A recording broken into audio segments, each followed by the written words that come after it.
Guys, thank you so much for coming here to the rail line today in Syracuse. You can clap now if you want to. You can clap now if you want to. Thank you. That's what I wanted to hear. Appreciate that. Look, one of the reasons why you see me running around New York State so often is because I recognize something. That there's potential in this state that most people aren't seeing. They're afraid, they're worried, they're thinking, why bother? They don't bother voting. And one of the biggest reasons why they do that is they don't see hope. They don't see somebody with an answer. They don't see somebody who's been involved in this world, who understands how things work, and then say, you know what? I think I got a plan. I think I can actually make a step to make something better. We spend a whole lot of time, though, a lot of time, worrying about who's the president. A whole lot of the time worrying about, what's going to happen overseas. Now, these things are important. Of course they are. It matters who the president is. It matters what happens overseas. Of course it does. But why does it matter more than what happens in your family? Why is it mattering more what happens in your household, in your business, with your job? Is that selfish? No, that's human. We've got to worry about fixing ourselves, our families, our communities before we can fix our nation. When I ran in 2018, I crossed this state multiple times and met lots of people who I felt were almost broken, worried about leaving, worried about going away, wanting to leave all the time. 3 things I heard all the time. Larry, it doesn't matter what you say. Why? Because as soon as my son graduates college, I'm leaving. As soon as my daughter graduates high school, I'm leaving. As soon as my elderly parent says, I'm out, I'm leaving. As soon as I get my pension, I'm leaving. That's what I kept hearing. Something to remember, last year this state took in over 200,000 migrants, and we still lost 100,000 people. Let me say it again. We took in over 200,000 migrants and still lost 100,000 people. New York State's in trouble. People are leaving. But there is some hope. Why? Because there are people who are still stepping up with answers and solutions, who've been in this world, who know how it works, and are now going to try to fix it. And I'm very lucky that today I have a couple people who are in that world that I'm here to support, and hope you'll support them too. One of them is someone who's running actually for mayor of Syracuse. Yes, as a Republican, wow, was that hard. But he's prepared to make that fight, and I'm happy that he's here with us today, and that is the man himself, Tom Babilon.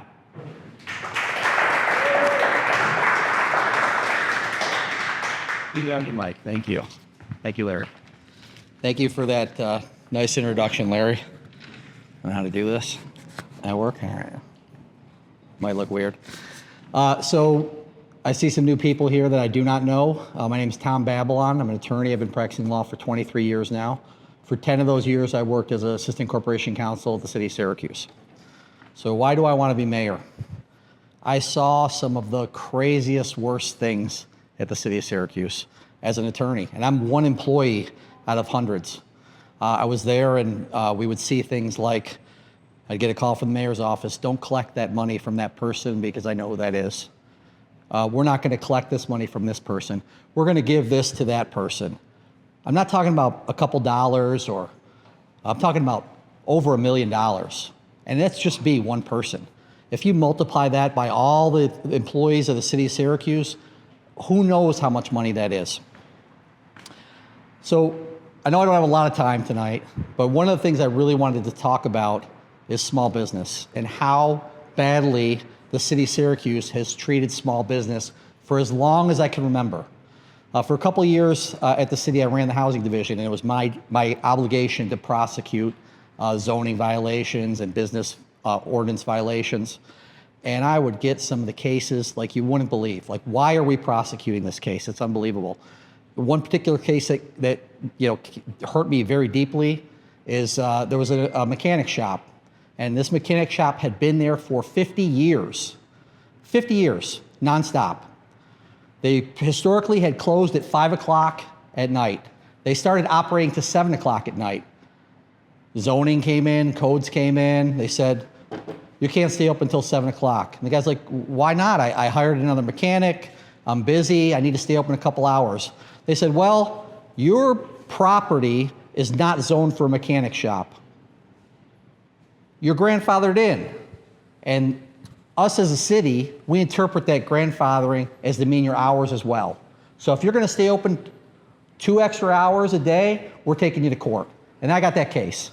So I take this guy to court. This guy, I feel really bad for this guy. I'm talking to him, hey, listen, I just hired another guy. I'm just trying to make some extra money. I'm like, I understand that. I'm telling the zoning board, this is the zoning administrator. This is crazy. Why are we doing this? And they're like, we have to do this. We have to do this. We have to prosecute this business. So this goes on for a year. He's coming to court. I'm coming to court. He's spending money. The city's spending money. A year later, we settle on 6 o'clock. And for nothing.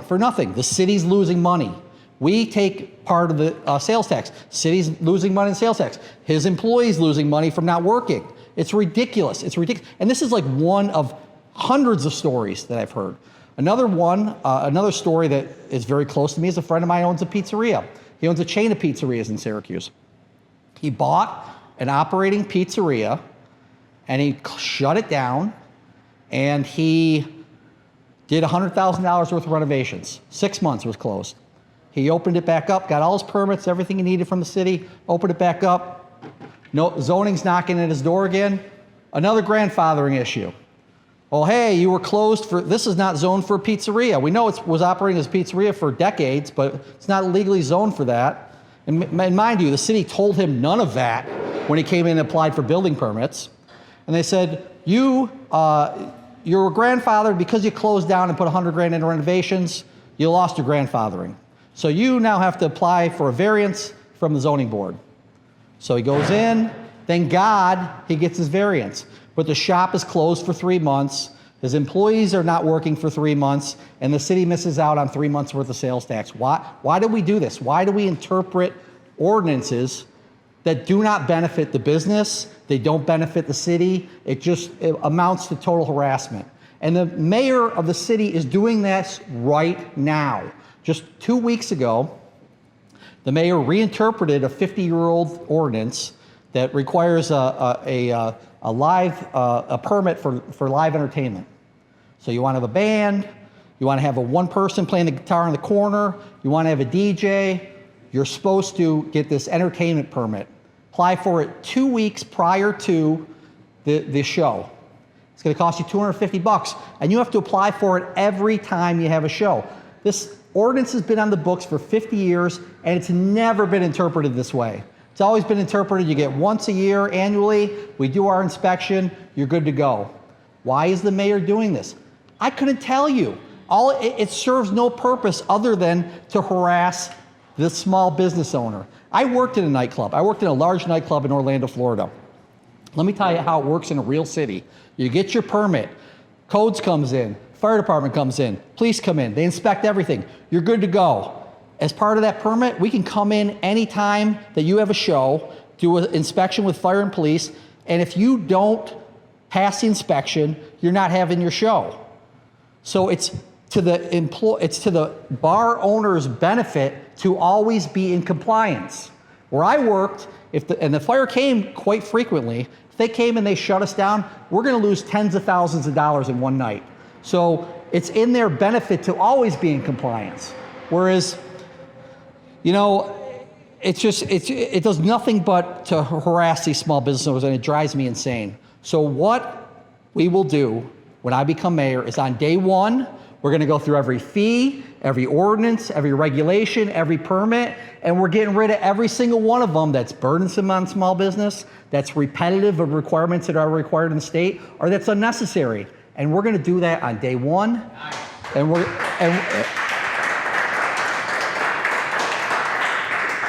we're going to make Syracuse the most small business friendly city in the state of New York. And I pledge that, and I will do that.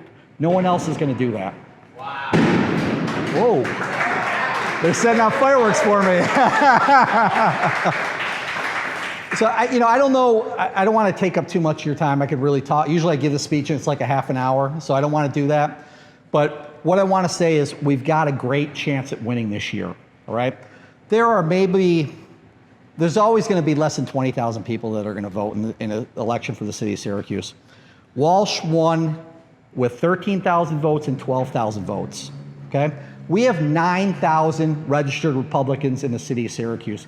If we can motivate the base, we're going to win this thing because we got better ideas, we got a qualified candidate, and they're terrible. The mayor's office, they've floundered so many times over the last 8 years, and when I get Sharon Owens up on the debate stage, I'm going to point every single one of those things out. We just lost $30 million today, okay? $30 million, and every article and every newspaper is saying Trump's fault, Congress's fault. They took away $30 million. Well, guess what? We were granted that money 15 months ago.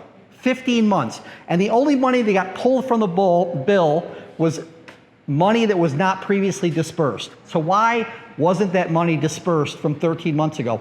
Well, because the city had to do an environmental review on that. And guess what? 13 months later, they had not even started it. The state, from the same grant, got $150 million. Guess how much money got pulled from them? Zero. Because they did everything that they need to do to get the money dispersed. Walsh and Owens are always behind the game. They're always thinking, they're always reactive and not proactive. We need a mayor that's going to be proactive, that's going to see the stuff coming. Oh, there's a change of administration coming, possibly. We need to get this stuff done or we might lose $30 million. They never thought that. They said, oh, well, we're going to blame Trump for this. It's ridiculous. Is it Trump's fault? Well, yeah. But is it Walsh's fault? Could Walsh have done anything to keep that $30 million? And the answer is 100% yes. The state did it. Walsh could have done it. So we've got a qualified candidate. Okay, well, Larry's telling me to wrap it up. Sorry. I'll wrap it up real quick. We can win this year. I implore you, speak to your neighbors, speak to your relatives, speak to your friends. Tell them to find out about me, gobabylon.com. You can find me on Facebook, Friends of Thomas Babylon. Just volunteer your time, contact me, let me know if you have anything that you need done or are concerned about, and let's get this done. We're going to win in 2025, and thank you so much.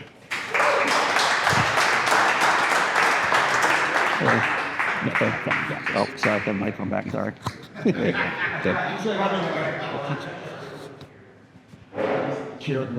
What you just heard was someone who understands this system, someone who lives this system, and someone who gave you an actual answer on how to fix it. Yes. What do you usually hear? What you usually hear is, yeah, that guy's bad. That's all you hear. Look, I know I killed a guy, but he killed 3 guys. So it's way worse, so vote for me instead. That's what you keep hearing. Blame the other person, blame the other person, it's just them, it's just them.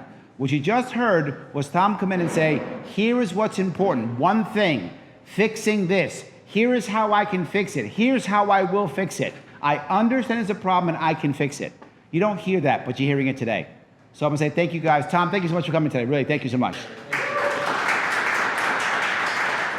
You guys know when I ran in the past that I was able to get on some bigger shows, see some bigger things, and people ask, Larry, how'd you do it? Is it because you're so stunningly handsome? Well, clearly that's true, but no, that isn't the reason. I mean, I am stunningly handsome, that is true, but no, that wasn't the reason. The reason, okay, you're right. I'm stunningly handsome and also very intelligent and also very humble. I'm all of those things, so yes. So, the reason is because people actually heard my ideas and were intrigued by them. They said, interesting idea, let's get this guy on my show. Interesting idea, let's beat him up over those ideas. Interesting idea, let's bring him on board and talk to him. And that's what got people thinking. That is what got people thinking. And boy, Tom, I hope you win. I really do. That you got a shot, you got a good race. Even if you don't, if people just hear what you have to say, oh my God, we can make some change in this city and make Syracuse a better place. I agree completely. Again, thank you. Thank you. The next person I want to bring up is also someone else who's thinking exactly the same thing. How do I fix things? How do I make things better? But this is from a different level. Now I'm going to bring up somebody here who's actually running for Congress, going to try to make things different, heading up to the federal, getting in there, DC, and trying to deal with that swamp that we all know is a tough swamp. But if there's anyone who can do it, it's someone who I've known for many years, someone who has stood up and fought the establishment many times, the man himself, John Sulka.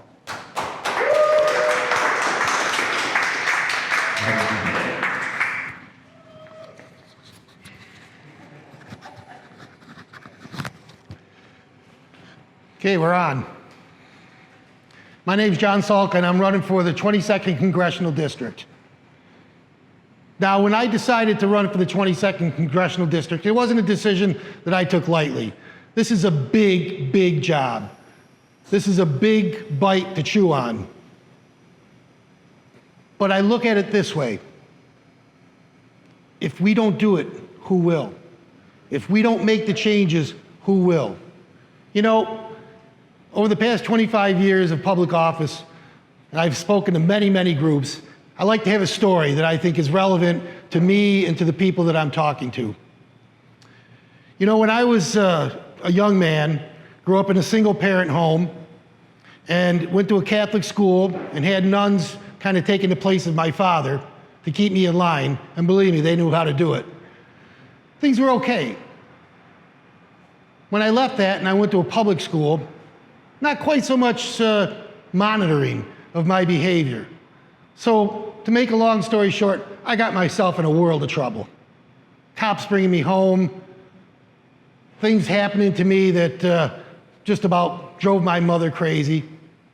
This little short 5-foot Italian woman worked 2 jobs just to put bread on the table. Well, I was in a lot of trouble. And I met a guy through whatever network, and his name was John Walker, young black guy. But he had experience with kids who were in trouble. And he said, Mr. Sulka, I want to take you somewhere. So he took me out to Rochester, and he took me what they used to call reformatories. And I tell you, talk about scared straight. They literally beat on me, okay, to prove that if you keep on going the course that you're going, this is where you're going to end up. And believe me, there was a lot of soul searching on that drive back to Utica. So advance another 50 years, or more actually. I'm in an event in Cooperstown. It was a mass service on the shore of Otsego Lake. And the church was giving away awards. And they were giving the awards away to this woman for whatever she did for the church. And she said, I couldn't have done it without my husband, John Walker. I thought, no, this can't be. This older black gentleman walked up, stood next to her, and I said, I just got to find out. So I walked up to him after the service and I said, are you John Walker from Utica, New York? He said, yes, sir, I am. I said, I'm John Sulka, and I just got elected to the New York State Assembly. Thank you. Nice.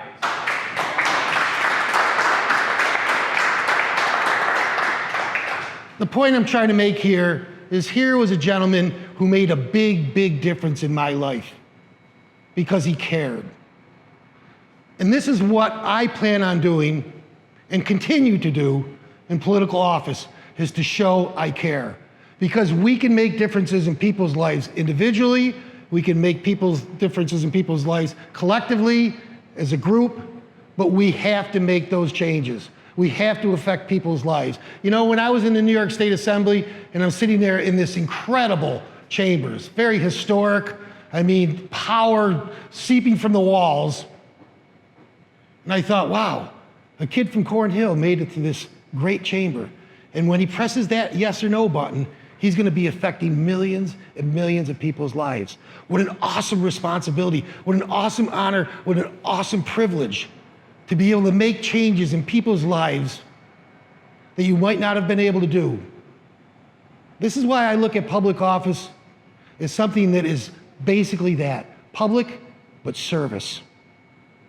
That's what you're appointed to do. That's what you're elected to do, to deliver a public service. You know, I have a couple, my staff members, previous staff members from my assembly office, my legislative director and my chief of staff here.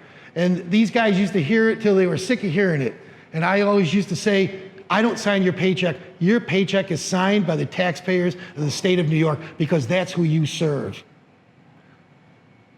And after 25 years of public office, I've learned that if you are going to take on the responsibility, if you're going to take on that awesome honor, when people go to the voting booth and they fill in a bubble that's by your name, you have a responsibility to serve those people and to serve them the best way that you can. So I'm going to take this with me to the halls of Congress, because I'm not doing it for the ego. I sure as heck aren't doing it for the money.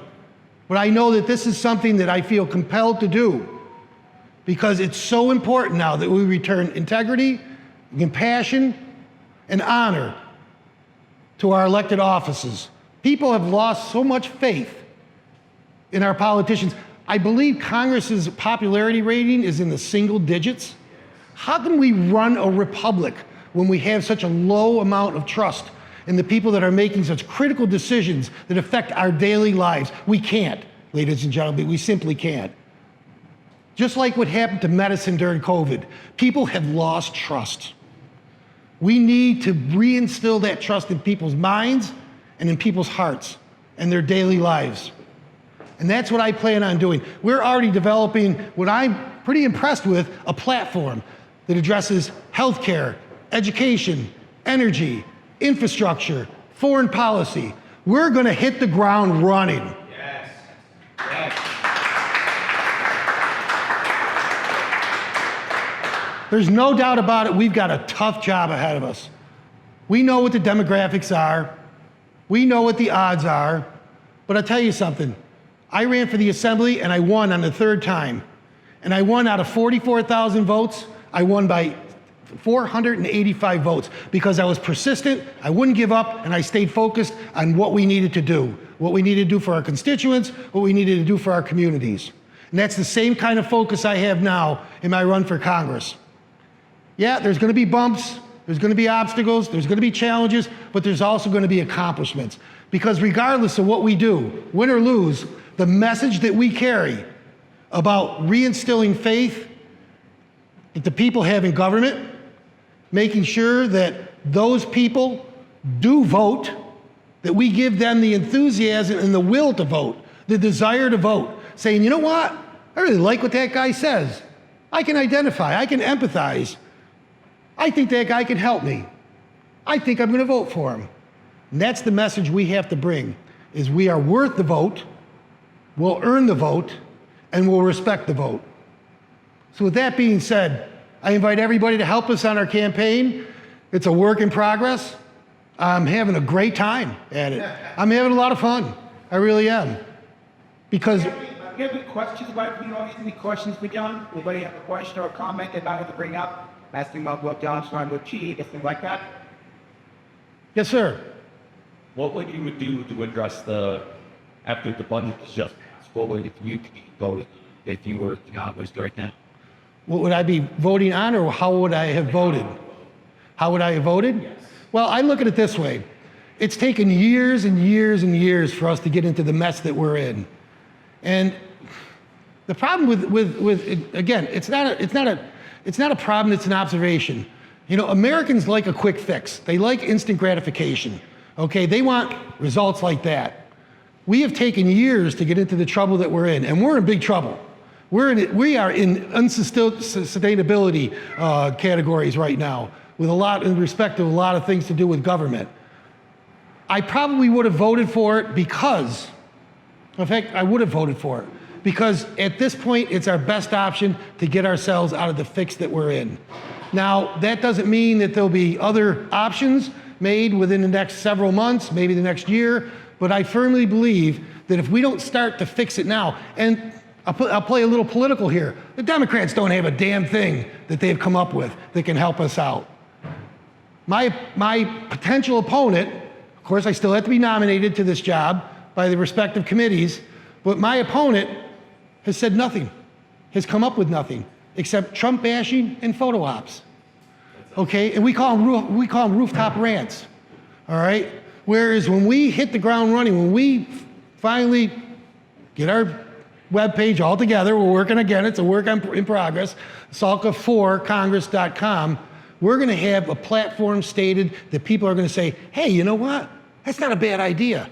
increasing funding for Article 28 clinics, for inner city healthcare, okay? Making sure that we keep an eye on these out of control utility companies now, all right, that are charging people 2, 3, 4, 5 times what their normal bills are. Education. I'm a firm believer in educational freedom. Parents should have the choice to send their children where they think they can get the best education. Yes, you're good.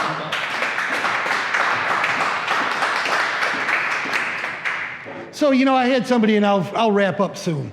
I had somebody say to me, a prominent Republican, say, well, John, just how conservative are you anyway? Almost kind of in a critical way. I said, well, I'm pro-life. I'm pro-fiscal conservative. I believe the government's too big, all right? And I believe that people should have the choice of where their children should be educated.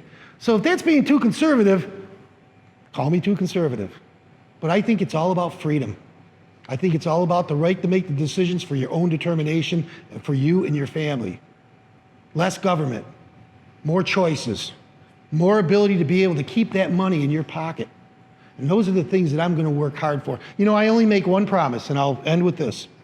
I've only made one promise in all the positions, the elected offices that I've held. School board, town supervisor, county legislator, state assemblyman. I make one promise. And the promise is I'll work as hard as I can work for you. Because I know that's the only promise that I can guarantee I can keep. Everything else are proposals, and we'll work our tail off at it, but I can promise you that this gentleman here in front of you will work relentless for what is good for not only you, but what's good for our country. And thank you so much for your time, and God bless. Any questions anybody might have for John before he goes? Any questions? Awesome. Thank you so much, guys. Thank you.